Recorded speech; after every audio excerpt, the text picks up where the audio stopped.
കെട്ടിന്ന് വിചാരിച്ച് എന്തിനാണ് ഇങ്ങനെ പെങ്കോന്തരാവണത്? നിനക്ക് ഞാൻ വേണോ ഈ തള്ള വേണോ?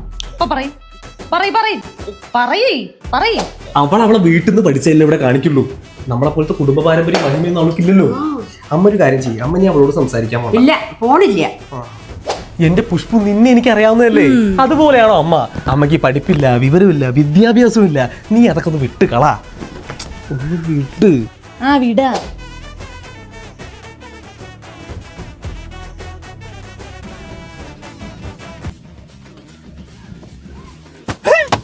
അമ്മ കേട്ടാ, നിങ്ങൾ എങ്ങോട്ടാ? അങ്ങോട്ട് തന്നെ. ഞങ്ങൾ എങ്ങോട്ടും പോണില്ല. എന്നാ ഞാനും പോണില്ല.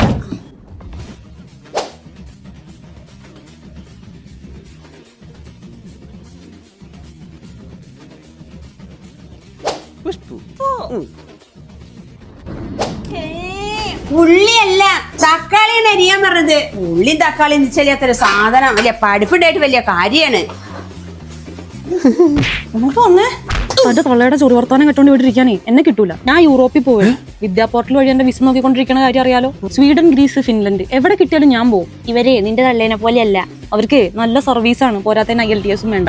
അതുകൊണ്ട് വരുന്നുണ്ടെങ്കിൽ എന്റെ കൂടെ വരാം, എന്നിട്ട് അവിടെ വല്ല പണിയെടുത്ത് ജീവിക്കാം. ഇല്ലെങ്കിൽ നീ നിന്റെ തള്ളേനെ കെട്ടിപ്പിടിച്ച് ഇവിടെ തന്നെ ഇരുന്നോ. ഞാനുണ്ട്. എന്നാ തനിക്ക് കൊള്ളാം. കുറെ കാലത്തെ ആഗ്രഹമായിരുന്നു യൂറോപ്പ് ഒന്ന് കാണണം. യൂറോപ്പിലേക്കാണെങ്കിൽ ഞാനും ഉണ്ട്. ഈശ്വര.